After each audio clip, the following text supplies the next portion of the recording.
Olá, chegou a sexta-feira e que coisa boa, não é verdade? Melhor ainda é que estamos juntos encerrando mais uma semana aqui na tela da Rede Brasil de Comunicação e é sempre muito bom contar com o seu carinho e também com sua audiência. Olha só, hoje aqui no programa Assunto do Dia vamos falar sobre o Enem 2019. Vamos trazer muitas dicas e vamos falar também sobre as novidades desta edição do Exame Nacional do Ensino Médio. Aqui no nosso estúdio, vamos conversar com Marcelo Cairrão. Marcelo é neurocientista e professor da Universidade Federal de Pernambuco. Também vai trazer dicas e orientações o Arthur Costa. Arthur é professor de Biologia da Academia de Estudos. O programa está imperdível e daqui a pouquinho a gente começa, aqui o nosso bate-papo. Vamos ouvir os nossos convidados de hoje. Antes, a gente te lembra que as provas do Enem 2019, elas serão aplicadas em 2 domingos, dia 3 e 10 de novembro. Quem já concluiu o ensino médio ou vai concluir este ano, pode usar as notas do Enem, por exemplo, para se inscrever em programas de acesso à educação superior, como o Sistema de Seleção Unificada, o SISU, e também o programa Universidade para Todos, o ProUni, ou também pode buscar um financiamento estudantil. E sobre as novidades, a primeira que a gente adianta é a seguinte: agora, para você que vai fazer essa prova, tem um espaço reservado para você fazer um rascunho da redação e também cálculos no final ali do caderno de questões. Vamos trazer muitas informações, também falar sobre novidades daqui a pouquinho com os convidados, mas agora tem uma matéria especial. Vamos acompanhar uma reportagem que fala da importância do exame e também traz várias dicas de redação. Fique atento, anote aí as dicas. Acompanhe. Principal porta de entrada para o ensino superior no país, o Enem é o foco dos estudantes que querem uma vaga nas universidades públicas. A nota do Exame Nacional do Ensino Médio também pode ser utilizada para disputar uma vaga no ProUni ou mesmo para quem quer contratar um financiamento estudantil pelo FIES. A importância do certame explica a cobrança aos estudantes. Para ter sucesso na prova, é preciso dedicação. Uma preparação especial, sobretudo na área do conhecimento necessária para que o aluno consiga uma boa nota, porque para cada curso que ele quer, haverá uma área do conhecimento específica. Mas, assim, para o aluno que já está fazendo, que tem a ideia da importância do Enem, não é nada de novo, porque não houve mudanças significativas em relação à prova do ano passado para o que haverá nesse ano. Em 2018, 6.774.000 estudantes se inscreveram para as provas do Enem, que teve mudança com a ampliação do horário para as provas de matemática e ciências da natureza. Este ano, não estão previstas alterações nas provas. Maria Eduarda fez as provas do ano passado por experiência e isso mudou a maneira como ela está se preparando para esta edição. Tenho um horário de estudos, cumpro eles. Acordo cedo, vou ao curso depois. Quando eu chego em casa ainda faço algumas coisas. E tudo em um certo horário. É tudo uma estratégia, você tem que estudar tudo, mas tem que ir bem, principalmente nos seus pesos. Mas tem que estudar tudo. Este estudante quer uma vaga no curso de medicina. No ano passado ele não conseguiu entrar, mas isso não foi motivo para desistir. Basta mudar a tática de estudo para ser mais eficiente. A experiência do ano passado serviu para a gente poder melhorar a questão do tempo no Enem. Fazer as questões de forma mais rápida, de forma correta, economizando tempo, principalmente para a marcação do gabarito final de prova e para não deixar nenhuma questão em branco. Segundo esta professora de Redação e Linguagens, seguir uma rotina de estudos pode ser proveitoso. O que não pode é entrar no caminho do radicalismo. É a questão do apoio, Sempre é importante ele ter professores, sobretudo professores de qualidade, que possam ajudá-los. Mas também é importante que haja um cronograma de estudo. Mas esse cronograma de estudo ele não pode ser radical, excessivo. Tem que ser de acordo com as necessidades da disciplina dele, que eu acho que é importante, porque tem, por exemplo, um aluno de medicina ele tem que estudar muito matemática, física, química. Então, assim, ele tem que fazer esse cronograma em cima daquilo que ele precisa para obter uma nota alta. E a redação? É um problema? Para Henrique, ela é a cereja do bolo e precisa de atenção especial. A redação você tem que ter um preparo especial, porque ela é sempre a cereja do bolo de qualquer vestibular. E no Enem principalmente. Ou seja, você tem que estar sempre lendo revistas, jornais, se atualizando, porque o tema que pode ser cobrado pode ser qualquer tema da atualidade. Leitura, tá certo? Informação, é importante que ele sempre esteja informado. E a aula em si, porque a aula ajuda muito, né? A aula é importante porque, de uma certa forma, direciona. Lembrando que isso é uma parte do processo, porque ela também está atrelada à produção do texto. O aluno que não escreve, por mais que ele seja informado, por mais que ele entenda sobre a realidade que está ao seu redor, é muito difícil ele conseguir uma nota alta, porque o processo de produção textual ele vai definir, de fato, como essa redação ele vai ficar. E não se engane, é preciso ler e escrever bastante para ter um texto adequado para o padrão de exigência do Enem, com criatividade na medida certa e uma boa apresentação da solução para o problema. Criticidade, estrutura textual, uma boa estrutura textual, e precisa mais do que nunca uma sensibilidade em relação às questões da própria sociedade, porque a importância da empatia dentro do texto é fundamental. O aluno tem que se mostrar preocupado, tá certo, com aquilo que está ocorrendo na sociedade. E a questão também da solução, né? Sempre pautada nos direitos humanos, isso é fundamental. As provas este ano estão marcadas para os domingos 3 e 10 de novembro, hora de aplicar as questões, tudo o que aprendeu. Pois bem, manter a calma também é muito importante nessa fase, né? Você vai manter a calma quando for fazer as provas, mas temos um tempinho, né? Daqui até a realização dessas provas, mais ou menos 6 meses. Dá para montar um cronograma, como bem foi falado aí na reportagem? É bom ter um cronograma de estudos, né? Nada de radicalismo. Ainda há tempo de fazer isso. A gente vai saber daqui a pouquinho com os convidados de hoje. Vamos falar muito mais sobre o assunto. Mas agora a gente abre o espaço aqui do programa para você participar, aquele momento que você vem para responder a nossa pergunta. Temos uma pergunta a fazer você que está em casa. Olha só, é a nossa enquete, a enquete do dia hoje é muito simples. A gente quer saber de você que está em casa o seguinte, olha só, vamos lançar agora a nossa enquete, você já vai ligar para responder aqui a nossa pergunta. Você está confiante para o Enem 2019? Sim ou não? Está animado, confiante? Liga para a gente. 3424-1547 é a nossa linha interativa. A partir deste momento ela está ativa para você participar aqui conosco. Também no 3424-1977, 3424-1547. São 2 números, você liga, participa, responde nossa pergunta. Aproveita também, manda a sua dúvida sobre o tema. Daqui a pouquinho, os nossos convidados eles terão o maior prazer em responder a sua dúvida. O WhatsApp está em mãos, quer mandar também sua participação? Tá aqui, ó. Você pode mandar no 99209-4819. Nosso WhatsApp também já está ativo. Você acessa, deixa seu depoimento, conta um pouquinho da sua experiência do Enem passado. 99209-4819 é o canal para você mandar a sua pergunta também através do WhatsApp.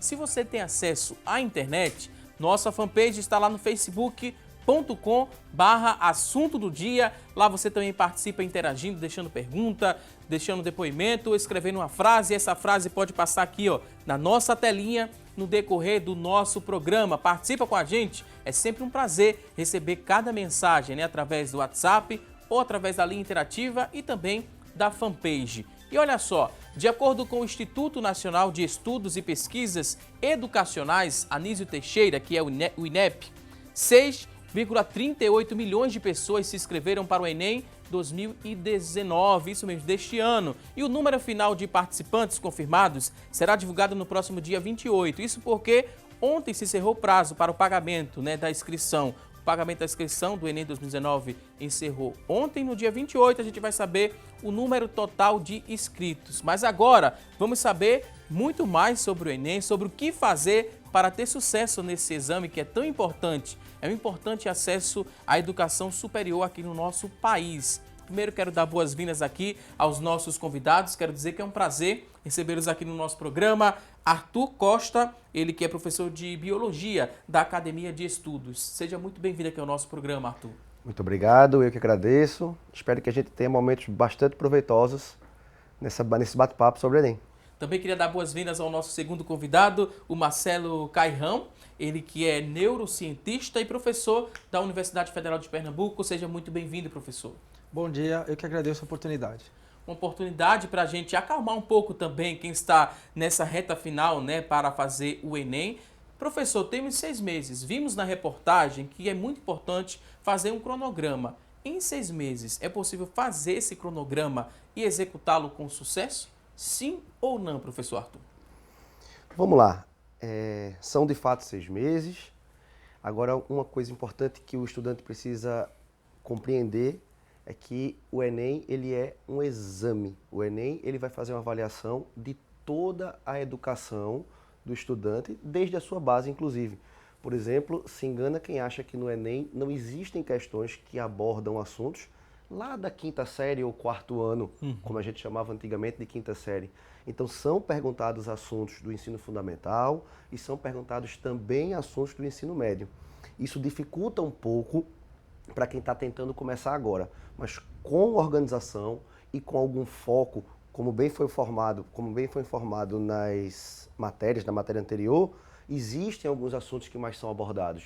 E existem algumas áreas que são mais importantes a depender do curso que o estudante for fazer, que for prestar. Então, nesses 6 meses dá para fazer muita coisa. Muita coisa. Muitos neurônios podem ser queimados também nesse período, né, de antecedência a essa prova. Aí a gente sempre fala, manter a calma, mas parece que falar é fácil, mas ali na prática, quem está diante, né, de uma rotina de estudos e tem ali o Enem como um objetivo, né, uma meta a ser alcançada, fica meio difícil queimar neurônios só com o conteúdo, né, professor? Bom dia. Primeira coisa é evitar queimar neurônios. Temos que preservá-los, né? Então, esse assunto do Enem me lembra 2 abordagens. A neurobiologia da formação de memória, que aprendizado é formar memória, é formar novos circuitos neurais. E 2, o controle da ansiedade, da emoção. São 2 aspectos que têm que ser considerados. Porque tem gente que estuda muito e tem um conhecimento muito profundo, formou circuitos neurais. Na hora da prova, não tem um controle emocional, vai mal. Aí, no outro ano, de novo, tá? Também não adianta só ficar muito relaxado sem dar um gás no estudo. Porque, então, são esses 2 os aspectos básicos que a gente vai comentar um pouco mais aqui ao longo dessa manhã. Muita gente, né, o professor Arthur ele tem uma certa experiência lá na academia de estudos, muitos estudantes chegam nessa fase de 6 meses com essa preocupação de não queimar esses neurônios, mas querem preservá-los, né, professor? Aí fica aquela ansiedade. Além de repassar o conteúdo, né, o professor também ele dá um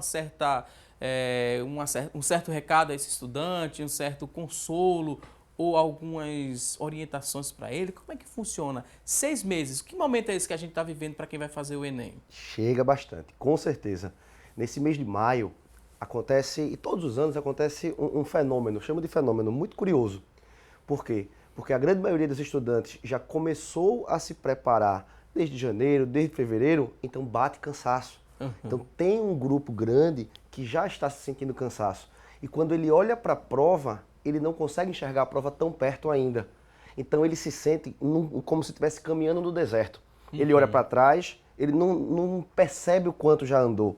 E olha para frente, ele não consegue perceber também a linha de chegada tão perto. Então é uma época que no cursinho a gente atende muito aluno. Eu, professor de biologia, termino muitas vezes tirando menos dúvida de biologia, explicando menos assunto de biologia e conversando, usando a experiência que a gente tem dos anos trabalhando já com jovem, com vestibular, para orientar, para acalmar. Isso é muito importante. Cada um reage de uma forma diferente a vários estímulos, né, professor? Aí como é que a gente poderia explicar? Tem gente que tem mais facilidade em formar essa memória e se destacar e tirar uma boa nota, outros não, porque não trabalharam a memória. É mais ou menos assim a explicação? Deixa eu inverter um pouco essa argumentação para ficar mais didático. Se eu fosse imaginar uma anti-escola, uma escola em que as pessoas não aprendem nada, tá? Claro que eu não quero isso. Mas se eu fosse criar uma anti-escola, sabe o que eu faria? De manhã, a pessoa chegaria para ter aula, por exemplo, de física. Aí tem aula de lançamento, vertical, horizontal. 45 minutos depois, entra um professor de literatura para falar do humanismo, do classicismo. Ou seja, eu limpei a memória de trabalho, que eu comecei a carregar meu córtex frontal com informação de física. Aí 45 minutos depois eu limpo ela e trago uma matéria sem nenhum nexo com a anterior. Aí 45 minutos depois vem biologia, dos reinos Monera e tal. Ou seja, uma escola desse jeito é escola feita para não ensinar as pessoas. Porque isso é contra tudo o que se sabe de neurociência hoje em dia. Você aprende como você carrega o teu córtex frontal com informações do meio, você vai linkar isso com informações prévias tuas, fazendo sinapses bem levezinhas, muito ainda lábeis, e o hipocampo vai ajudar você a ter essa conexão, aí depois tem que reforçar isso. Então, a interdisciplinaridade é um esforço muito grande em que tem que entrar uma disciplina que vier depois, tem que pegar o que falou primeiro, repetir um pouco e avançar. Não é fácil. Não é nada fácil. Na Universidade Federal estamos tentando fazer isso. Exige muito, mas dessa maneira você facilita a formação dos circuitos neurais, que é a memória. É o primeiro passo. Daí se explica, né, o segredo da forma que esse estudante está se preparando, né, dando atenção a esse conteúdo, mas também, né, os cursinhos ajudam e ajudam bastante, né, professor Arthur? Tem como fazer uma boa prova sem fazer um cursinho? Ou o cursinho, né, ajuda, dá um empurrãozinho a mais? Como é que a gente poderia explicar isso para quem está em casa? Qual a função das academias de estudos, por exemplo? Existem várias maneiras de se fazer uma boa prova. Como eu tinha dito já antes, o Enem ele vai avaliar a formação do estudante. Ele vai avaliar se você foi um bom estudante na 5ª série, na 6ª série, durante o ensino fundamental, durante o ensino médio. Então, os cursinhos eles ajudam a lapidar. Às vezes, eles até formam algum estudante que não tenha tido a oportunidade lá na base de estudar, a gente termina fazendo o papel de formador, mas que não é o papel principal. Eu sempre digo, dê atenção à sua escola. A escola é o coração da educação. Então, na escola, ele vai aprender, ele vai conviver, ele vai ter equilíbrio emocional, ele vai ter equilíbrio social, ele vai conseguir lidar bem com a sociabilização. E no cursinho a gente faz muito mais um treinamento específico para as provas. É muito mais direcionado para o fim do processo. É o polimento.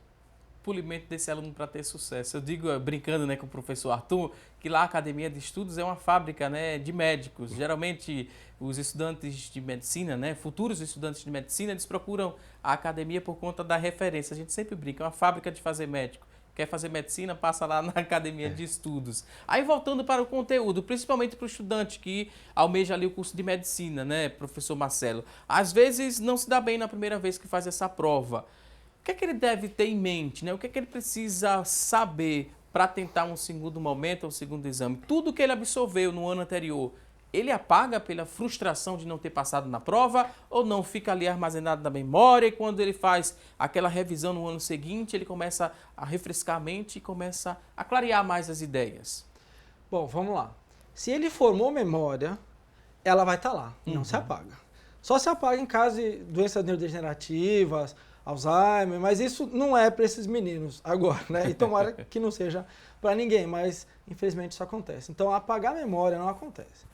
É importante falar aqui, não só para os alunos, mas para os pais, porque a família coloca tanta pressão nos meninos, isso aumenta a ansiedade deles. Então, pais, calma, tá tudo bem. O menino está estudando, eles estão estudando, às vezes não consegue passar na primeira vez, porque ainda não formou aqueles circuitos, as sinapses, tá? Ou então, muita ansiedade, né? Sabe uma coisa que atrapalha muito? A falta de lazer. O cérebro precisa de lazer. Precisa, claro, como falou na reportagem, tem que ser organizado. Não é também a pessoa só ficar de o dia inteiro, mas ela precisa organizar e tem que ter lazer. O cérebro que não tem lazer, ele vai ficando ansioso. A nossa evolução, o nosso cérebro é feito para ser ansioso. Como é que vai ser o dia de amanhã? Como é que eu vou pagar minhas contas? Como é que vai ser? Então, isso foi preservado pela seleção natural. Agora, se você fica alimentando isso mais por quantidade de informação chegando, e olha, você tem que passar, já segundo ano, dessa vez você passa, viu? Não, então, primeiro, calma, dá tudo certo, né? Tudo tem o seu tempo, e a pessoa tem que fazer uma autoavaliação. Será que me esforcei o que eu poderia? Será que eu não tô ficando nervoso, muito nervoso?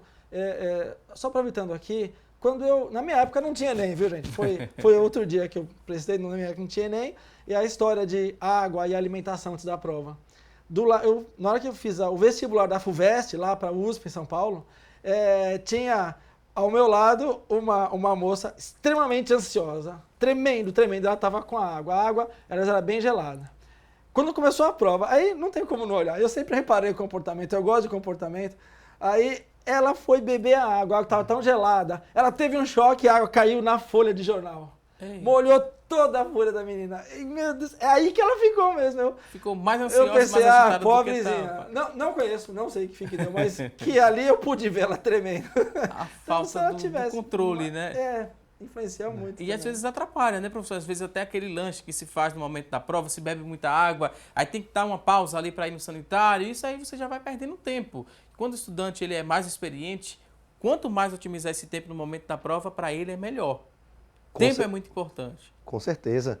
Inclusive avisar para quem estiver nos assistindo, que tiver filho, ou o próprio estudante que estiver ouvindo o que a gente está falando aqui agora, se você está no primeiro ano do ensino médio ou no segundo ano do ensino médio ainda, é muito importante que seja feito o Enem, que você faça o Enem, para que você aprenda esse tipo de situação, para que você viva esse tipo de situação.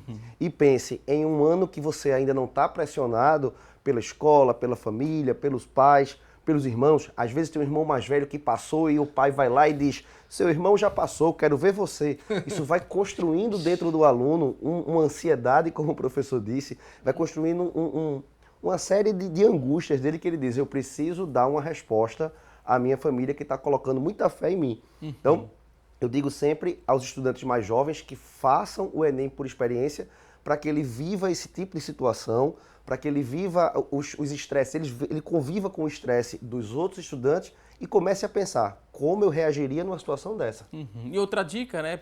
Pode fazer por experiência. Se está no primeiro ano, tem o vestibular seriado da Universidade de Pernambuco. Sim. Pode fazer no primeiro ano, segundo e no terceiro ano. Aqui em Recife, é mais uma possibilidade, né, professor? Aqui em Pernambuco, a gente tem metade das vagas da Universidade Estadual, da nossa UPE, destinadas aos estudantes seriadistas, que a gente chama, que é aquele pessoal que vai fazer a prova fracionada. Um terço no primeiro ano, um terço no segundo e um terço no terceiro, que é algo joia, porque põe o estudante para estudar desde o início do ensino médio. Agora a gente vai àquele rápido intervalo, daqui a pouquinho tem mais assunto do dia. Até já!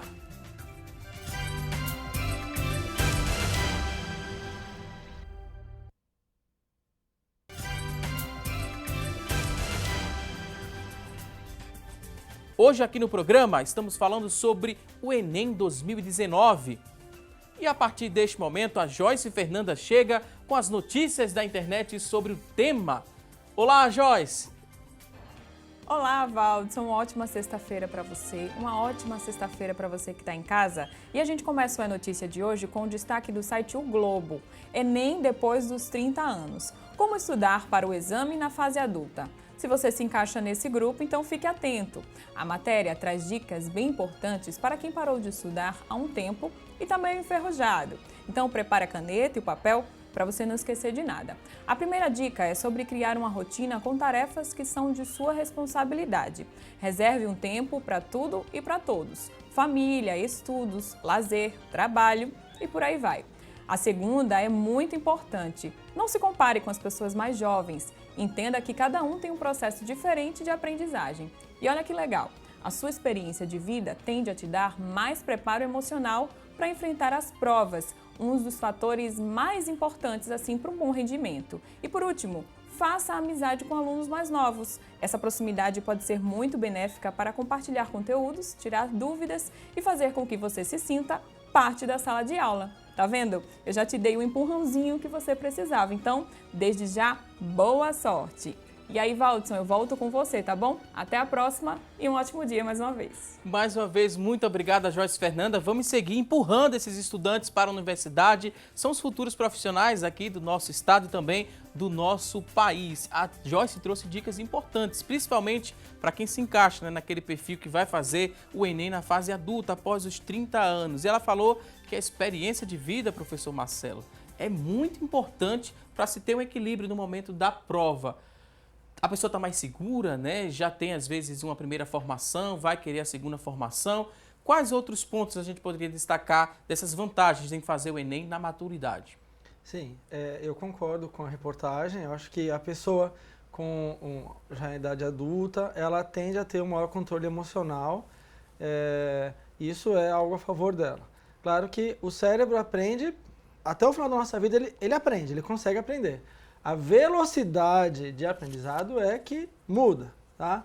Agora, é muito importante que a pessoa imagine todo dia que ela está fazendo o Enem. Ela se imagine fazendo. Ao fazer isso, ela está se expondo. É como se ela fizesse 365 Enems por ano. E ela tem que imaginar que ela está conseguindo fazer a prova com calma, que ela está chegando, que ela está fazendo a prova com calma, que ela está conseguindo responder. Ao fazer isso, a gente está treinando a nossa mente não consciente, dizendo para ela, eu consigo fazer, eu posso fazer, tá? Então, esse treino, ele é muito importante. Aí, quando a gente faz, por exemplo, pega um aluno e faz um registro do cérebro dele, aí a gente consegue ver pelas frequências da atividade elétrica do cérebro se a pessoa está mais ou menos ansiosa, e a gente está conduzindo pesquisas assim lá, e realmente a pessoa que sempre se imagina, que ela se coloca nessa posição imaginária, e isso ajuda ela a controlar o estresse. Só confirmando, o estresse, ele aumenta o cortisol através do hipotálamo, eixo HPA, que a gente chama, e o cortisol vai direto no hipocampo, dando redução do tamanho do hipocampo. Então, o estresse reduz a capacidade de organização das memórias, tá? Então, quando a tua avó falar para você, fecha os livros aí, menina, vai dormir, ela tá certa. Boa fisiologia. Fecha os livros, não fique sem dormir. O sono é importante para você ter essa sedimentação de memória, tá? Então, tem que ter essa rotina mesmo. Tem muitos estudantes que o senhor conhece, professor Arthur, que estão nesse perfil, mais de 30 anos, estão estudando, e principalmente no curso de medicina, tentando uma vaga no curso de medicina, porque tentou 1, 2, 3 vezes, às vezes 4 vezes, chegou na fase dos 30 anos e segue nessa rotina de estudo. É muito comum encontrar estudantes assim? Muito comum. A gente recebe um grupo, cerca de 20% dos alunos que frequentam a academia de estudos são os alunos fora de faixa.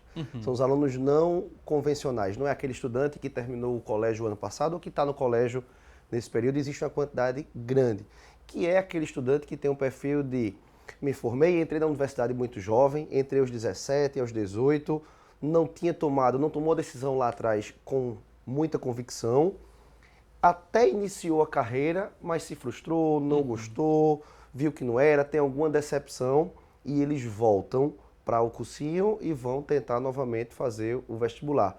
Eles têm um perfil, como bem foi dito na reportagem, eles têm um perfil muito diferente, porque o processo do Enem, ele muda bastante, e de um ano para outro ele muda pouco, mas se você contabilizar as pequenas mudanças em um período de 6, 7 anos, ele muda bastante. Então, o Enem de hoje, ele parece muito com o Enem do ano passado, mas o Enem de hoje parece muito pouco com o Enem de 6, 7, 8 anos atrás. Então, ele tem dificuldade de se readaptar.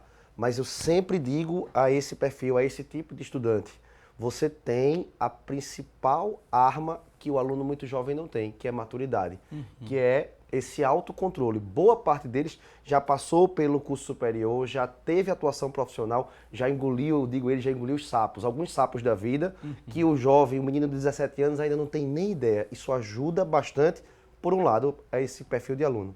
Por falar em novidades e mudanças, vamos mostrar agora o cronograma do Enem 2019. E quando a gente for falando aqui desse cronograma, eu vou pedir que vocês expliquem também das novidades. A primeira etapa já passou, né? A primeira etapa lá que foi o edital, e a gente acompanha aqui, o edital foi lançado em março, agora no dia 25 de março foi lançado o edital, depois o período de inscrição, que começou essa inscrição e já se encerrou.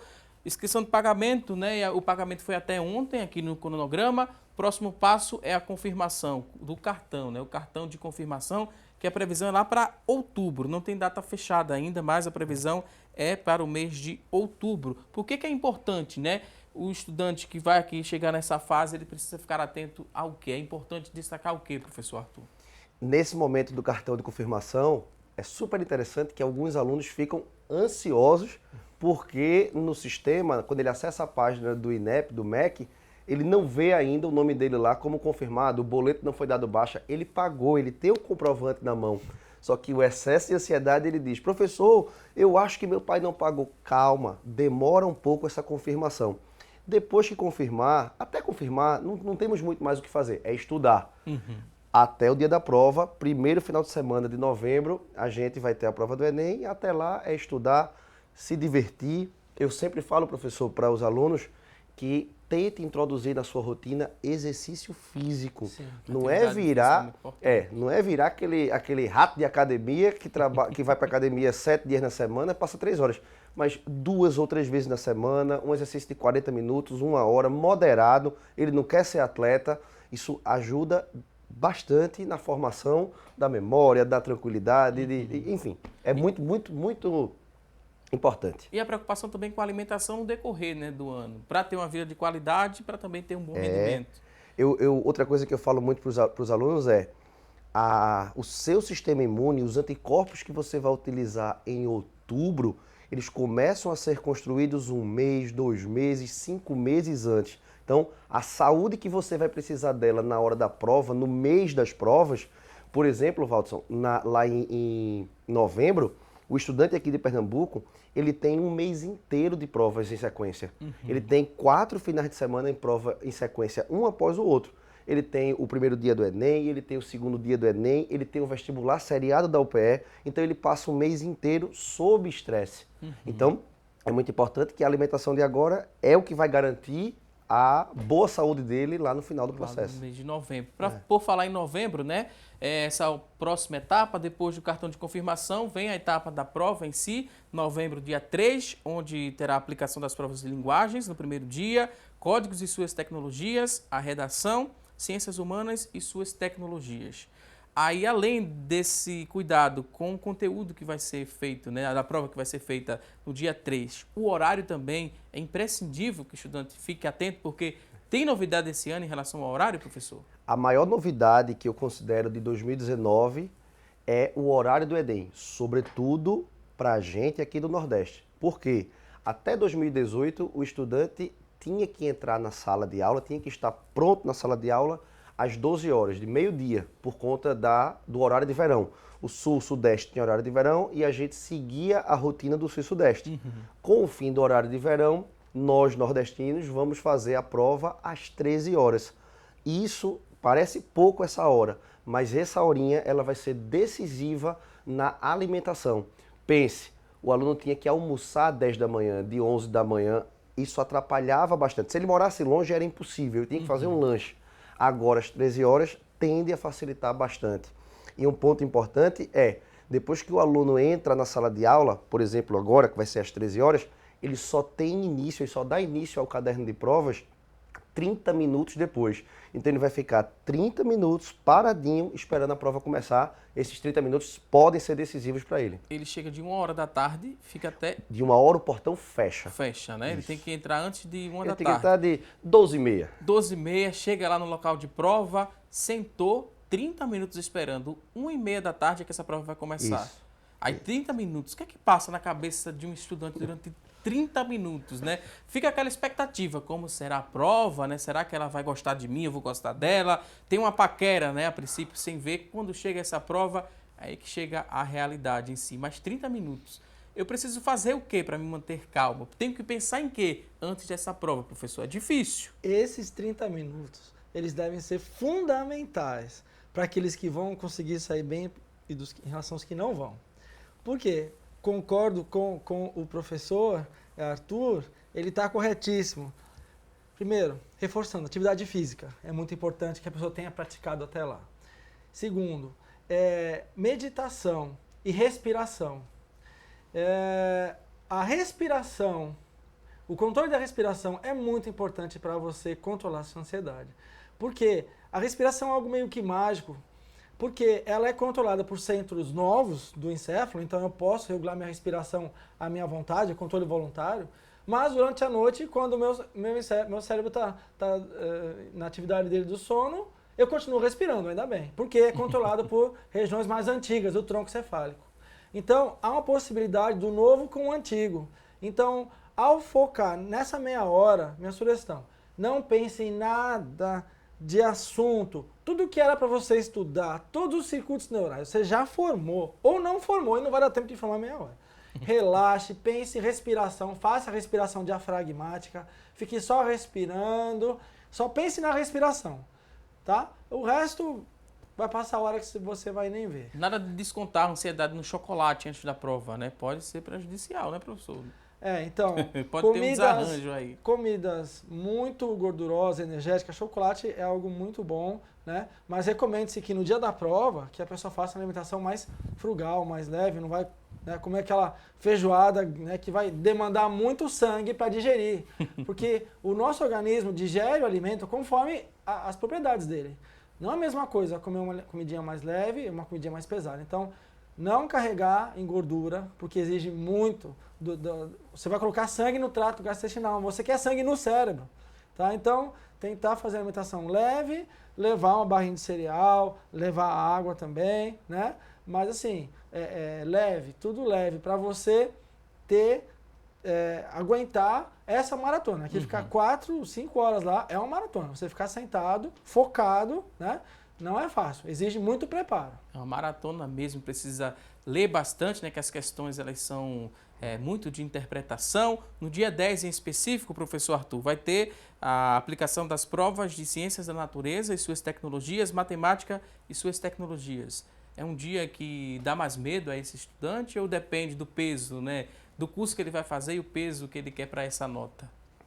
Normalmente é um dia que envolve matérias, as ciências da natureza, principalmente com física e química, porque são matérias que o estudante tem menos experiência. Pare para pensar, Valdson. É assim, ó, a gente estuda português, a gente estuda matemática, história e geografia desde os 8 anos. Quando a gente está lá na primeira, na segunda série, o professor, a professora chega na sala de aula e vai falar da história do Recife, vai falar da história das pontes. Então a gente começa a construir as conexões neuronais com história, geografia, português e matemática desde a segunda infância. E química e física, que exigem um nível maior de abstração, o estudante tende a ter contato somente no final do processo de educação. É verdade. Ele vai estudar isso durante 2, 3, no máximo 4 anos. Então, normalmente, são as matérias que ele tem um pouco mais de dificuldade de crescer e elas estão todas concentradas no segundo dia. Mas é o que eu digo a todos. Não tem. O Enem, uma das grandes qualidades do Enem é que ele não permite... Imagine que o estudante tem uma cadeira. Ele não permite que o estudante vá para a universidade com alguma perna podre. Não consegue. Uma cadeira, se uma cadeira tiver com uma perna podre, você cai. O Enem é a mesma coisa. Ele tende a prezar pelo aluno que consegue ser uniforme em todas as áreas. Química e física é importante, muito. Redação é importante. Eu conheço muitos alunos que não conseguem, que reprovam por sociologia e filosofia, que está lá na prova de ciências humanas e que alguns alunos desprezam, acham que é fácil, acham que não é importante e alunos reprovam para a medicina por uma deficiência dessas matérias. É muito importante que ele tenha uniformidade. Importante a gente passar dicas também da área de biologia, sua área, professor. O que é que sempre cai? Tem alguma dica especial que o estudante pode ficar atento e pode surgir este ano? Algum conteúdo específico? O que cai muito no Enem, essa pergunta ela é feita para mim todos os dias. Como as pessoas fazem, é impressionante. Essa é recorde. Eu costumo dizer que, pensando em biologia, para que um assunto caia no Enem, ele tem que atender a um desses 3 pré-requisitos. O tema tem que ter relevância ou social, ou econômica, ou evolutiva. Então, o aluno que está me ouvindo, o aluno que está estudando, ele precisa olhar todos os assuntos, cai em todos os assuntos, mas o viés que ele é abordado, ele sempre vai trazer um pano de fundo ou alguma relevância para ele entender a evolução das espécies, ou aquilo traz algum retorno. Imagine uma questão de botânica bem densa, uma questão de botânica que vai abordar fisiologia vegetal, só que o tema, ele vem lá falando, ele traz uma abordagem sobre o hormônio da maturação dos frutos. Então, se o hormônio é responsável pela maturação dos frutos, é muito importante a gente controlar esse hormônio para que um fruto consiga, aqui em Pernambuco, ser exportado lá para o Japão. Se o fruto ele matura mais devagar, isso é ótimo para o produtor, para o exportador. Então, tem uma relevância econômica ou social, como é enchente, como é poluição das águas. Próximo passo aqui, ótima dica que o professor Arthur trouxe, o próximo passo no nosso cronograma é o gabarito. Tem essa expectativa para a divulgação do gabarito. Mas é importante também, no dia da prova, atenção a responder esse gabarito, né, professor? Né, Marcelo, professor também. tem que ter calma, tem que prestar atenção, porque às vezes o estudante sabe tanto responder de forma correta, mas na hora de marcar ali o X no gabarito, ele se confunde. E aí não tem como voltar mais atrás. Uma vez preenchido ali o gabarito, não tem como passar um corretivo, nem apagar com a borracha. É também equilíbrio nesse momento, equilíbrio emocional, para responder esse gabarito? Controle do tempo. Controle do tempo é a resposta. Porque você pode falar, olha, tal hora, né, eu vou começar a passar. Tem várias estratégias diferentes, né, não existe uma única. Mas é importante controlar o tempo. Para você não ser pego de surpresa. Aquela história, meu Deus, falta só 20 minutos, eu ainda não passei nada limpo. Então, você pode ter feito uma excelente prova, mas você não controlou o tempo, não passou no gabarito certo, errar uma, vai passando tudo errado depois, aí vai tudo por água abaixo, né? Então, o controle do tempo é fundamental, eu acho que nisso. E para que a pessoa tenha um resultado como um todo, né? Porque se ela não passar no gabarito certo, o Enem não vai saber da cabeça dela o que ela estava pensando naquele momento. A gente não tem tecnologia para isso ainda.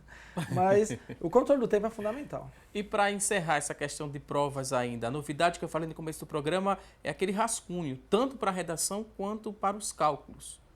Foi algo bom? Uma mudança boa também, professor? Sim, não tenha dúvida. É muito importante, sobretudo na prova de matemática, que o aluno tenha espaço para a realização de seus cálculos. O que houve, Valdson, foi... Antes vinha uma página solta, vinha uma página livre para que esses cálculos, para que esse rascunho fosse feito, e agora ela vem no próprio caderno. Essa foi a mudança, uma das pequenas mudanças desse ano, é sempre muito útil. Algumas pessoas ficaram com medo pensando que tinham perdido essa página. Não, o que aconteceu foi, ela veio para dentro do caderno. Fique atento, né? E outra, vai responder, vai fazer o cálculo ali no rascunho. Não se confie, né? Dizendo que quem vai examinar essa prova, quem vai corrigir a prova, se não deu tempo de preencher no gabarito, né? Ele vai dar uma observação nesse rascunho e vai preencher lá e você vai acertar aquela questão. Não. Se ficou só no rascunho, perdeu. Exatamente, de jeito nenhum. O rascunho não é conferido, o rascunho, até o ano passado, quando ele era solto, ele é simplesmente descartado. Ele não é avaliado, ele não faz parte do sistema de correção. Mesma coisa a redação, né, professor? Escreveu lá no pautado, tem que passar limpo, porque ali é só um rascunho. A redação é muito importante, não só para a prova do Enem, mas também para o próprio aprendizado. Tanto é que depois o aluno que passar em medicina, que sair do professor Arthur, vai ser meu aluno e vai fazer redação nas minhas aulas. Porque os alunos... Não pense que vai se livrar, eles não. pensam, não, vão fazer redação, porque...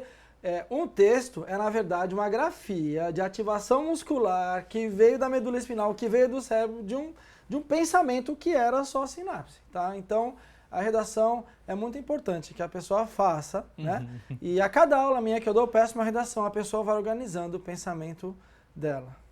E só para falar em datas, né? O gabarito, a expectativa é que seja divulgado ali o resultado em janeiro de 2020 e mais ou menos em março tem o resultado final do Enem 2019. A expectativa pode ser antes, professor? Geralmente é antes.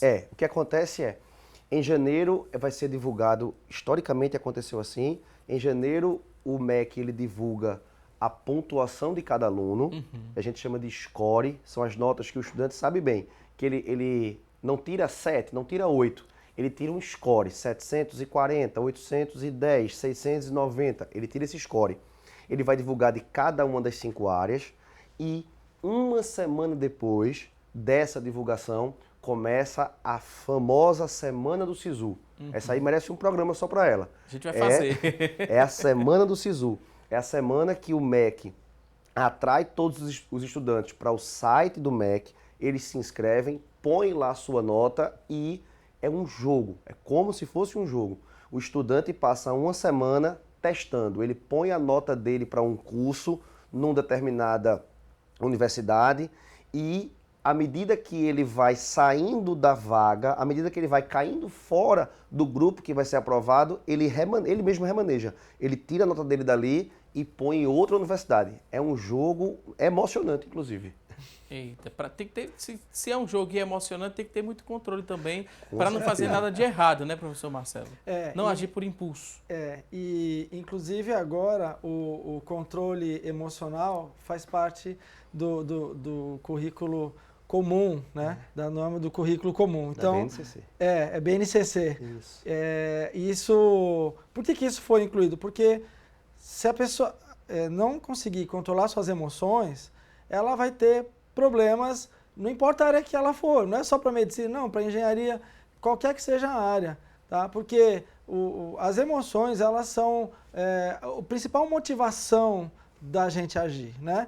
Claro que tem um aspecto mais racional, que vai fazer você tomar ações voluntárias, mas as emoções são muito importantes.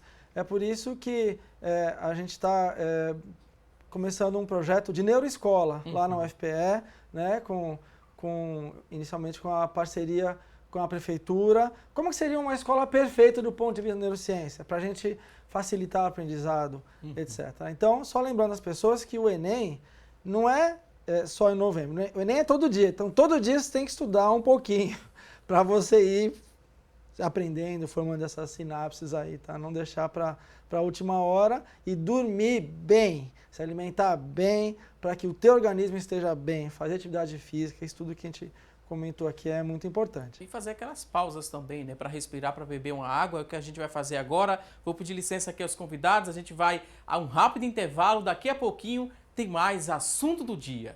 Até já!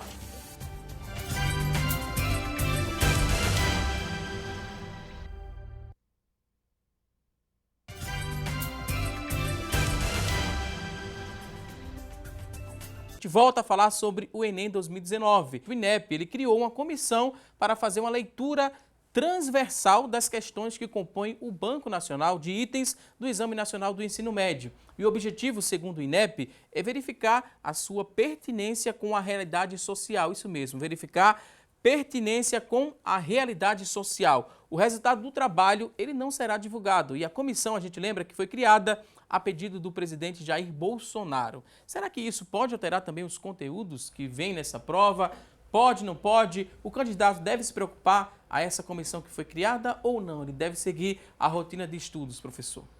O estudante deve se preocupar em estudar. Educação precisa ser valorizada e a maneira que o estudante consegue valorizar é ele mesmo sendo o principal ator, que é ele estudando. Se ele estudar, ele vai se dar bem. Eu digo a todos os alunos que ficam angustiados com essas mudanças. Eu digo, se você estudar, eu vivo disso há quase 20 anos. Eu nunca vi, em qualquer mudança que tenha acontecido, o aluno ruim, o aluno que estudou menos, levar vantagem em cima do aluno que estudou mais. Estude que você vai se dar bem. Estude e também preste atenção que vamos mostrar agora para você que está em casa. São tópicos, no caso são imagens do que você pode e que você não pode levar no dia dessa prova. Então, muita atenção você se preparar tanto, né? Estudou, se preparou, montou um cronograma e às vezes você leva um desses objetos e pode ser desclassificado sim do Exame Nacional do Ensino Médio. Vai fazer a prova, fique atento que você não pode levar anotações no dia da prova. Chapéu, né? O boné também não é permitido no ambiente, no local de prova. Chave com alarme, caneta, né? De material não transparente. Eu acho que o que gera mais dúvida é esse item aqui, né? Esse objeto, caneta de material transparente.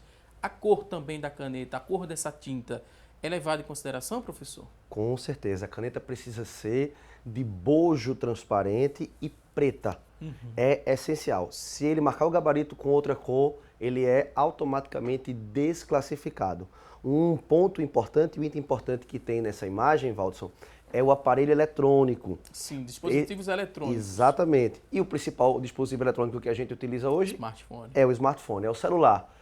Esse ano tem escrito, está lá no edital do Enem, se qualquer equipamento eletrônico emitir qualquer sinal sonoro, o estudante está automaticamente desclassificado. Professor Marcelo, a gente sabe, né? Muita gente sabe, muita gente já escuta falar que não é permitido entrar com o celular no momento, no local de prova. Por que alguns estudantes ainda insistem em levar o aparelho eletrônico, né? E fazer selfie também no momento da prova? Eu já vi em alguns anos o estudante fazendo selfie no momento da prova. O neurônio é que manda ele fazer aquilo, né, professor? Ele não consegue controlar o neurônio lá. Leve lá o smartphone, faça sua selfie, que você vai estar em alta. Tem como explicar um comportamento desse, professor? Bom, Aí a gente entra mais para o lado de redes sociais, né? Então, é possível que... Bom, primeiro, o celular, hoje, ele nos acompanha praticamente 24 horas por dia, né? Então, tem discussão sobre o quanto a gente é dependente dele, consegue ficar sem, não consegue. E é possível que uma das maneiras da pessoa tentar relaxar nesse momento seja fazer o que lhe dá prazer, o que ela gosta, que às vezes entrar na rede social e postar. Só que ela está numa prova, né? Então ele não pode esquecer o fato comentado aqui pelo professor Arthur, que ele vai ser desclassificado, né? Então faz a selfie depois, é só de selfie, também há que se conversar sobre ela. Tem gente que faz em local perigoso, tem gente que morre fazendo selfie, então, pelo amor de Deus, tem mais coisas para se fazer na vida, né? Então, nessa hora, celular um pouquinho de lado e tente achar calma dentro de você. A calma está dentro de você, nunca está fora. Nunca está fora de você. E fazer a selfie após a aprovação, né? Se quiser fazer com o professor Arthur, ele gosta de fazer uma selfie quando um aluno dele, né, é aprovado e entra na universidade aqui no nosso estado e também no Brasil todo, né? Essa é a selfie que dá prazer de fazer. Essa selfie dá prazer. Já que a gente está falando de celular, o celular é uma grande ferramenta, verdadeiro, mas o celular também é um grande atrapalhador.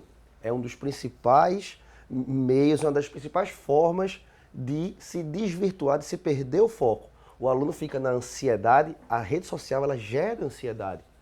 Existem estudos que comprovam isso. O seu cérebro fica condicionado a todo instante está aqui. Pega o telefone, confere, vou ver se alguém falou comigo. Ninguém falou com você, mas ele está ansioso para saber se alguém falou com ele. E isso numa rotina de estudos, isso numa sala de aula muito. É o que mais atrapalha o aluno e atrapalha a gente também. Não faça isso, eu vou mandar você desligar. Mas não precisa também ser muito radical não, né, professor? Não precisa desativar as redes sociais, só se você não tiver controle. De jeito nenhum, até porque boa parte, inclusive das minhas aulas hoje, estão nas redes sociais. As minhas aulas estão em mídias digitais.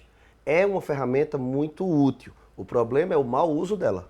Para formar essa memória, né, sobre o conteúdo que vai ser cobrado no Enem, os vídeos que são postados na internet, eles ajudam bastante também, além do conteúdo ali do livro, parar um pouquinho e assistir uma videoaula, professor.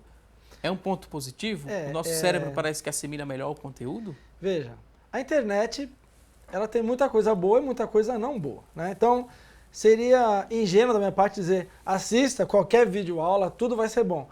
Depende do videoaula, tem gente que coloca na internet blogs que falam absurdos, que não passa por nenhum crivo científico, porque o blog é meu, eu escrevo o que eu quiser. Então, não vou dizer assim, veja qualquer videoaula. Eu acho que é interessante sempre perguntar para os professores, sites que tem videoaulas mais confiáveis, né? Mas se tiver esse crivo, se for de uma fonte confiável, eu acho bacana como complemento. Porque hoje a gente tem a possibilidade de adquirir o conhecimento não apenas lendo de forma estática. Então você vê alguém falando, alguém explicando, e isso vai se somar com a leitura. É importante ler, mas isso vai se somar, tá? Então a resposta é, depende do site, óbvio, mas se for algo assim confiável, eu acho interessante. Eu acho interessante sim, porque é uma informação plurissensorial. Então você está recebendo visão, audição, você está vendo movimento, né? Você não está ali apenas algo estático, mas reforçando, a leitura é importante, tá? A leitura do livro é importante, mas você pode ir além disso. Isso te ajuda a conectar áreas diferentes, porque é plurissensorial. Plurissensorial, né? Muito que o senhor faz também na sala de aula, professor Arthur. Às vezes eu acompanho, né, algumas postagens de vários professores que eles fazem músicas em relação ao conteúdo do Enem, aí tem um momento de brincadeira, um momento lúdico também na sala de aula. É interessante que isso aconteça e você vê que traz muito resultado? Não, Walter, isso não é interessante não, é fundamental. Ah, tá, achei que eu me assustei. É fundamental. O professor foi muito feliz quando usou o termo plurissensorial. A gente consegue construir a nossa memória, desculpa invadir um pouquinho, se eu estiver errado, me corrija. Nossa, é biólogo, amigo, nós estamos juntos. A gente constrói isso, a gente consegue atacar o cérebro de diferentes formas, por diferentes frentes. Então, eu digo muito isso, por exemplo, lá no curso, eu divido as atividades com outros 3 professores.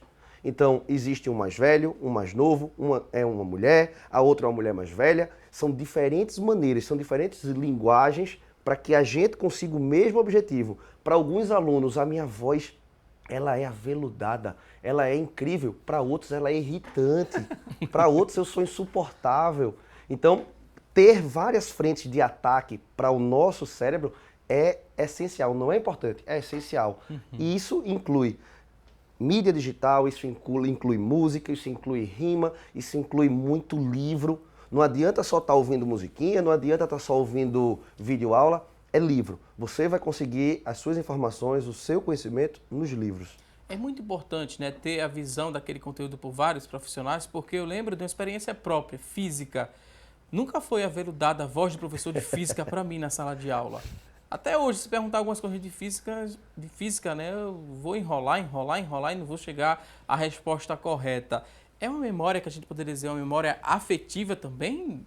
A formação da memória afetiva na sala de aula, quando você não gosta muito do professor, às vezes ele não passa o conteúdo da forma que você gosta de adquirir, né, de armazenar na sua memória. Aí gera uma memória afetiva, algo emocional. Como é que a gente explica isso na sua área, professor? Então vamos lá. Primeira coisa, a maior parte da nossa mente é não consciente, tá? Então, ela está relacionada com emoções, com o que a gente chama de controle de homeostase, que é manter a vida básica, a alimentação, manter a pressão sanguínea, a circulação. Então, as emoções foram uma solução viável evolutivamente para nos preservar. Então, as emoções elas são muito fortes e elas vão modular a maneira como o teu consciente vai trabalhar. Então, se tiver mesmo um desconforto, um desagrado, ou se a maneira como o professor tratar a sala ou a relação professor-aluno é muito importante. Então, tem professores que meio que castigam se o aluno vai mal. Isso é a pergunta que se faça, que pergunta mais besta, sabe? Eu acho que, eu sempre digo nas minhas aulas, besta é quem não pergunta. Porque algum dia o ser humano olhou para a Lua e falou, será que a gente pode chegar lá? E muitos falaram, que pergunta mais besta? Mas graças a muitos que não são bestas, mas que que insistiram nessas suas perguntas, então, será que não teria como chegar? E nós chegamos lá, né? Então, é importante que o ambiente de estudo seja um ambiente calmo, tranquilo, inclusivo e que as pessoas se sintam à vontade para perguntar, sem ter medo de retaliação. Será que a pergunta é besta? Eu tenho dúvida, eu vou perguntar, não estou nem aí, sabe? Nós vamos aqui, às vezes aquele que está rindo de mim tem a mesma dúvida, mas não teve a coragem de perguntar. Então, a criança, ela aprende muito rápido, por quê? Ela é quase que um cientista natural. Ela fala, por que o céu é azul? Por que isso aqui? Por que isso aqui? Sabe? Quando a gente cresce, a gente vai ficando travado, vai ficando com medo social de perguntar as coisas, né? Então, isso, para quem seguir para a carreira de ciência, carreira de pesquisa científica, não pode ter medo de perguntar. Porque quando a gente, algumas perguntas que parecem estranhas ou ridículas, talvez sejam novas e que depois vão resultar em um produto que o pessoal fala, poxa, ó que bacana, né? Então, acreditem no processo de crescimento, processo de conhecimento de vocês. E eu concordo com um professor que diz o seguinte, é só você que consegue construir o futuro profissional em você mesmo. Eu digo para os alunos lá na Federal, não adianta você vir aqui todo dia, sentar todo dia nas cadeiras aí e esperar que pelo fato de ele estar aqui vocês vão sair formados. Não, vocês vão talhar em cima de vocês, né, o profissional. Eu só dou as ferramentas. Eu dou as ferramentas, mas vocês que vão construir, só vocês. Eu não consigo construir isso. E só para terminar, essa hora de selfie só vale enquanto tá lá. Depois que passa, aluno quer saber de selfie, não. E os professores, acabou, não tem nada. Professor, quando é que a nota vai estar no SIGA? Professor, solta as notas. Aproveita a selfie, porque comigo, ó, ninguém quer saber de selfie, não. Professor, as notas, ponto. A partir de quando as notas? Pronto, não soltou ainda. E se o desempenho não foi bom, né? Professor, aquele pontinho, né, para me ajudar. A redação, vários pontinhos, não, professor. Vou pedir licença agora aqui aos nossos convidados. A gente vai a um rápido intervalo, daqui a pouquinho a gente volta com mais informações sobre o Enem 2019. Até já!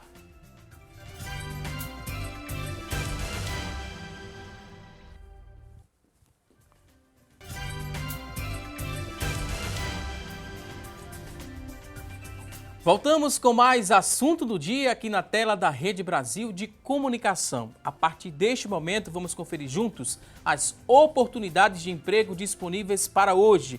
Fique atento e boa sorte!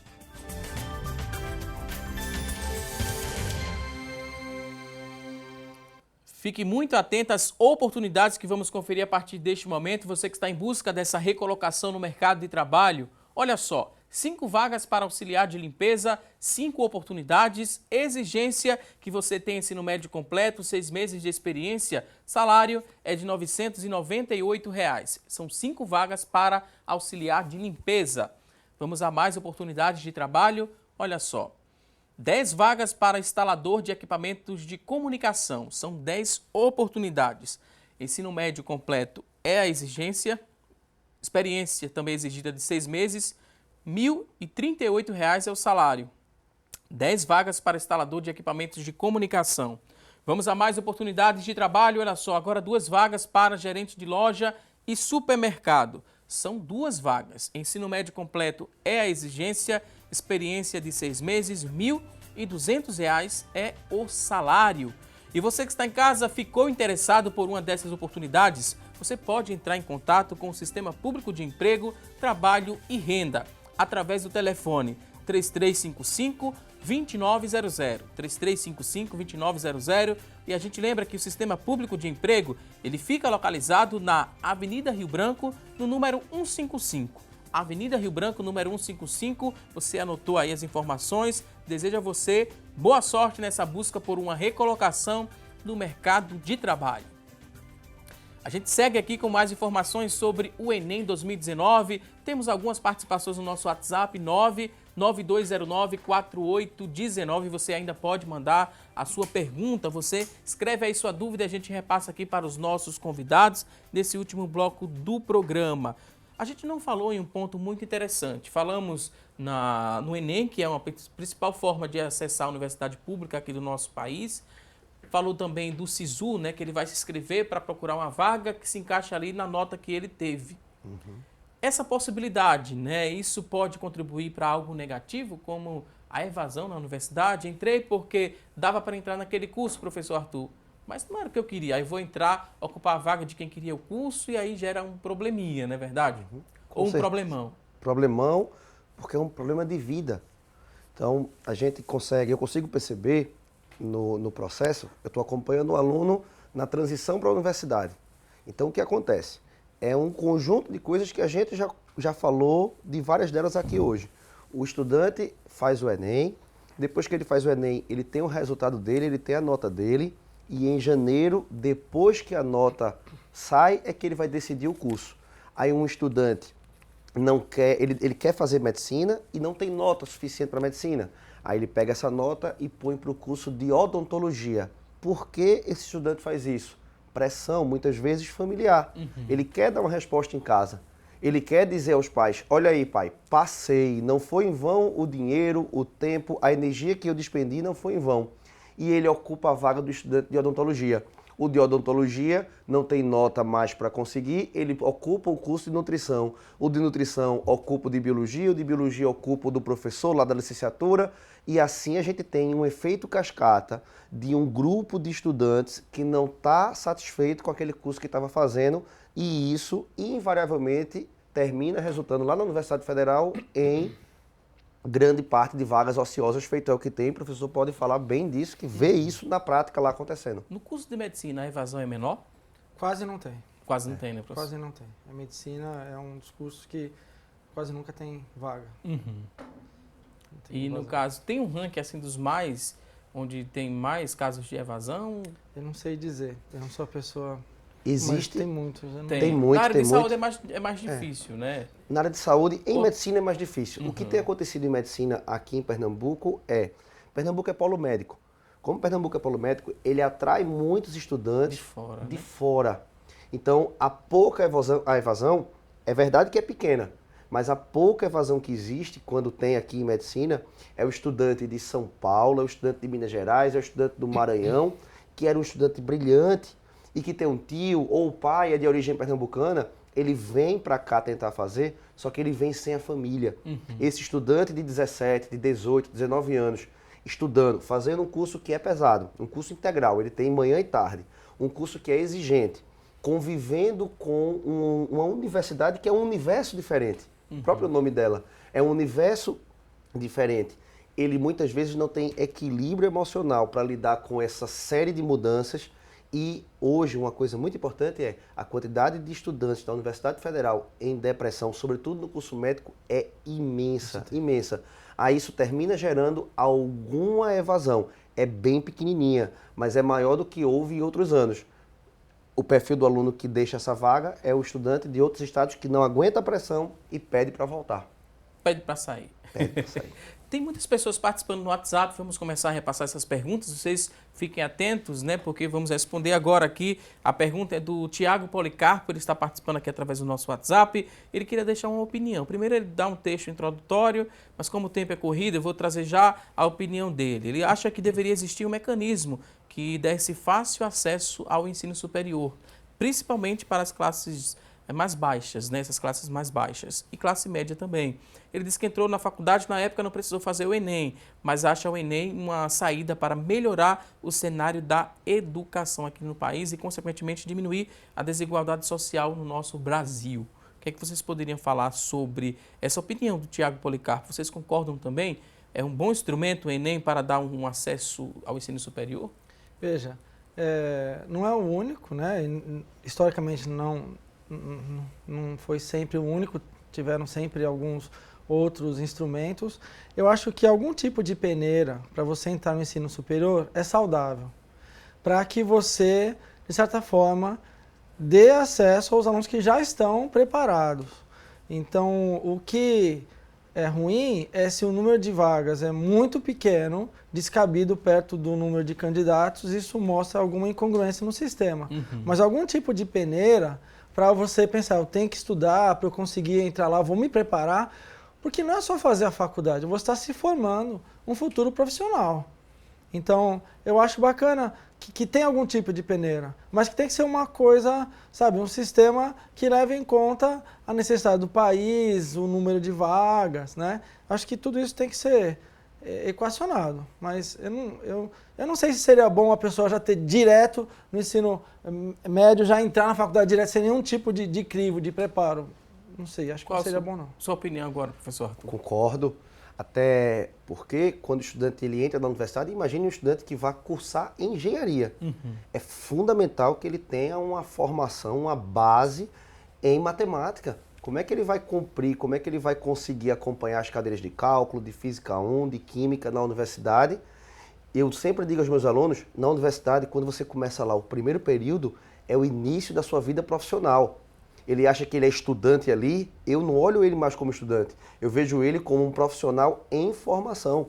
Então, se a tua formação profissional ela não é legal, muito difícil que você consiga recuperar isso depois de formado fora da universidade. Então, a peneira, o vestibular, o Enem, algum tipo de seleção, ela é essencial para filtrar esses alunos que já têm alguma aptidão de acompanhar os assuntos da universidade. É muito importante isso. Eu não sei vocês, mas eu confesso que eu tenho uma saudade do vestibular tradicional aqui da Federal, não em relação à questão da forma de aplicação da prova, e também, né, digamos que também, porque era menos cansativa, mas aquela emoção de ver o listão quando era divulgado. Era muito interessante quando eu estava na rua fazendo reportagens aqui pela Rede Brasil, aquela emoção da família, daquele momento especial. Fogos. Era o incrível. listão colado na Você parede. falta também? Sinto, a gente tende a ser saudosista, a gente tende a ser um pouco resistente ao novo. É o tempo moderno, porque o listão hoje, ele existe, só que ele é digital, como tantas coisas se tornaram digitais. Né? Então, assim, eu acho que a gente tá ficando velho. Não é isso? A gente tá ficando velho. A gente tá ficando velho. É um pouco de saudade do tempo analógico. O listão hoje, ele é digital. Você consulta o seu nome. Perdeu. Era de fato emocionante. Ainda tem um listão aqui em Pernambuco. Que é o da UPE. Que é o da UPE. É o que seriado. resiste, né? É o listão ainda tradicional, é o listão ainda colado na parede, que o pessoal corre, raspa o cabelo.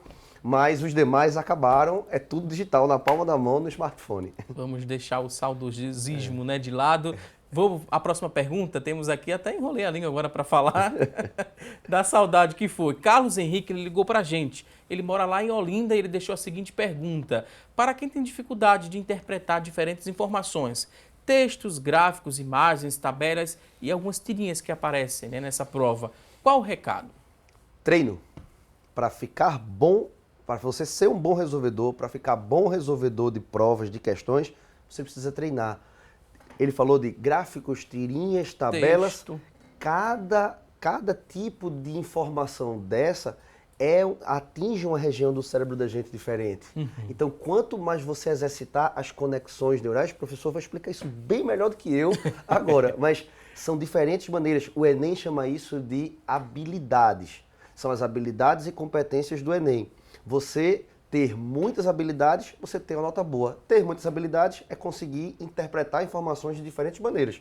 Não é verdade, professor? Sim, eu concordo. E ainda dá para ir além, dá para medir isso. A gente consegue fazer um eletrocefalograma, registro da atividade elétrica do cérebro da pessoa. E se ela tiver, por exemplo, um déficit de atenção, realmente algo orgânico muito grave, a gente vê, a gente enxerga. Assim como a depressão, que foi comentado aqui, às vezes eu escuto em entrevistas as pessoas dizendo: depressão é uma doença silenciosa, a pessoa pode estar sorrindo e deprimida, não dá para saber. Dá sim. Se você fizer um registro de atividade elétrica da pessoa, você pega uma assimetria cortical, que é típica da depressão, tá? Então, treino, e caso a pessoa perceber que ela está treinando, mas ela não está conseguindo, eu acho que ela deveria procurar ajuda, porque talvez ela precise reorganizar o cérebro dela, né? Talvez ela realmente tenha alguma dificuldade, às vezes uma dislexia, às vezes alguma coisa que não foi diagnosticada ali e que a pessoa pedir ajuda, fala: olha, não estou conseguindo. Treinou, está treinando, mesmo assim continua, peça ajuda. Não carregue o mundo sozinho nas tuas costas, sabe? Tem muita gente se preocupando para dar bem-estar e que a pessoa tenha condições de seguir o seu caminho. Então, se for algo de saúde, algo assim do funcionamento do cérebro, peça ajuda, porque talvez seja, né, importante a pessoa não se sentir sozinha. A culpa é minha que eu não consigo fazer. É o teu cérebro que não está habituado a fazer aquilo. Você se esforça e não consegue. Vamos à última pergunta da Isabel. Isabel Oliveira de Jaboatão ligou para a gente e perguntou o seguinte: o Enem também a gente pode considerá-lo como um teste de resistência? Então, Professor teste que de gosta resistência... de correr, de fazer maratona. Exato. É tanto quanto intelectual. Você fazer 5 horas e meia de prova, como é no primeiro dia, pense, sua mão cansa, sua lombar cansa. Um ponto muito importante que a gente comentou no comecinho do dia aqui, do assunto do dia, a gente estava falando de respiração. É muito comum o estudante, no decorrer da prova, ele vai se posicionando dessa forma aqui, ó. Ele vai encolhendo em cima da prova, encolhendo, encolhendo. Isso vai fazendo com que ele respire numa amplitude cada vez menor. Isso vai mandando oxigênio em quantidades cada vez menores para o cérebro. Ele vai cansando sem perceber que está cansando. Então, a prova do Enem, ela é uma grande maratona. São 5 horas e meia. Se juntar aquela meia horinha antes, são 6 horas. Se juntar a hora de deslocamento, é um dia inteiro de trabalho, numa cadeira, sentado, precisa de ativação da circulação, precisa de respiração. É uma da maratona das mais difíceis que eu já fiz. Vou pedir licença aqui aos nossos convidados, né? Agradecer pelas explicações, mas no começo do programa a gente fez uma pergunta. A enquete do dia, a gente vai saber agora se os estudantes estão animados e confiantes para o Enem 2019. A pergunta foi se você está confiante para o Enem deste ano, e das pessoas que ligaram e participaram, 61% disseram que sim, que estão confiantes para o Enem 2019.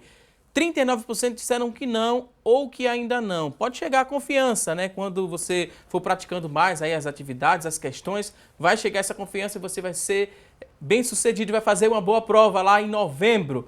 Agora estamos na reta final do programa. Vamos agradecer aqui as explicações, as dicas dos nossos convidados. Foi um prazer recebê-los aqui no Assunto do Dia. Quero dizer que foi um prazer aprender com vocês. Professor Arthur Costa, ele que é professor de Biologia da Academia de Estudos. Professor, muito obrigado.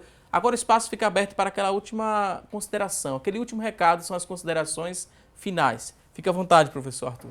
Eu que agradeço, Walter. Como sempre, é um prazer estar por aqui na Rede Brasil, conversar sobre esse assunto, falar sobre educação e me coloco à disposição de vocês e de quem estiver em casa. Me procure nas redes sociais, professor Arthur Costa, e mande sua dúvida, conte comigo, é um prazer. Obrigado. Daqui até o Enem a gente convida mais vezes para falar mais sobre o assunto. Tô à Obrigado, disposição. professor. Também queria agradecer ao professor Marcelo Cairrão, ele que é neurocientista e professor da Universidade Federal de Pernambuco. Foi um prazer recebê-lo e aprender mais sobre o assunto com você. Considerações finais agora, professor, muito obrigado e volte mais vezes aqui ao nosso programa para ativar a nossa memória. Eu agradeço. O assunto da neurociência, ele hoje transcendeu o ambiente médico, os hospitais de saúde. Tem gente que estuda neurociência para entender neuromarketing, para entender como que o cérebro do consumidor age. Tem gente que estuda neurociência para entender como fazer uma peça teatral que atinja as emoções da pessoa. Então, é por causa disso que eu criei uma especialização em neurociência em 2015. Né? Então, os que tiverem interesse, pode mandar e-mail para mim, que é marcelo.carodrigues@ufpe.br, tá? E o último recado que eu dou para os futuros alunos meus, né? Para os meus futuros alunos e para os futuros alunos da universidade acreditem nos seus sonhos, tá? A gente na universidade pública, a gente tem uma chance de fazer muitas mudanças. Por exemplo, eu criei um som anticonvulsivante. O som bloqueia crises convulsivas.